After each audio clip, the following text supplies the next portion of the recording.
nous menons un combat, nous menons une campagne digitale à travers le collectif Patients en danger.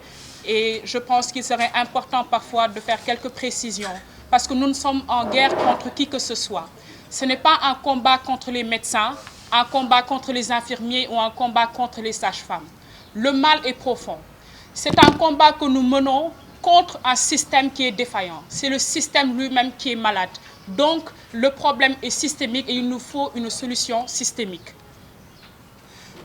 Notre engagement relève de la conviction que tout individu investi d'une mission publique a le devoir d'accorder à cette mission toute l'attention nécessaire, tout le dévouement requis, toute la rigueur possible, tout le professionnalisme attendu d'un agent dûment formé.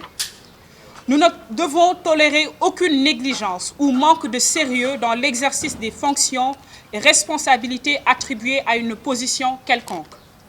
C'est inadmissible, regrettable et inacceptable que des femmes continuent de perdre la vie en donnant la vie, peu importe la localité. Parce que ce qui s'est passé à Louga, s'est passé à Dakar, s'est passé dans d'autres régions.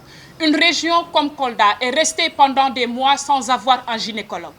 Une région comme Kolda est restée pendant des mois sans avoir un scanner. Des activistes, des blogueurs ont mené ce combat.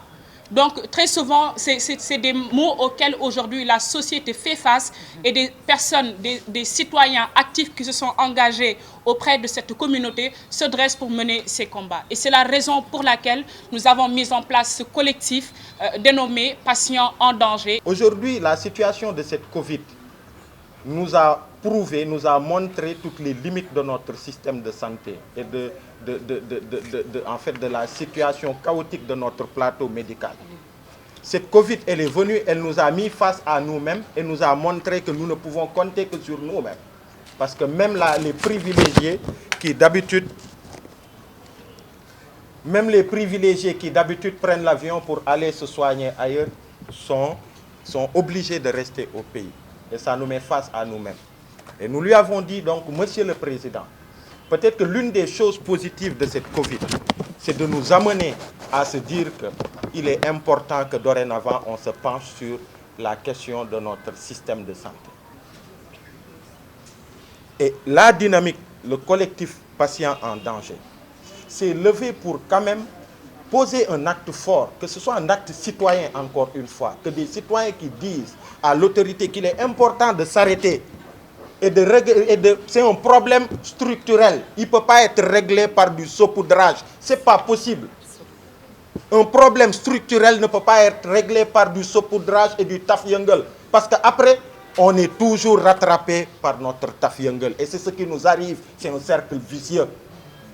Si on continue comme ça, alors encore, dans quelques temps, on va se retrouver ici pour un autre cas similaire. C'est pourquoi il est important de se lever. C'est pourquoi il y a eu cette initiative qui, à la base, a été initiée d'ailleurs par la brave Ndeye Maguette Mbaye, qui a réveillé tout le monde. Et tout le monde est venu tout de suite. Il y a une telle dynamique. Moi, quand même, j'ai une petite expérience en matière d'engagement citoyen. J'ai été dans beaucoup de dynamiques, mais cette dynamique-là, moi, je suis bluffé par toute l'énergie positive et l'engagement de toutes ces dames pour cette cause et tous ces hommes, et en tout cas de tous ces citoyens sénégalais qui sont dans cette initiative-là. Que cela cesse, parce que nous ne combattons pas seulement le problème qui s'est posé dans l'affaire de Sokhna Astou Sokhna, nous combattons le système sanitaire en matière de grossesse et de maternité pour tout ce qui concerne les femmes en général dans ce pays.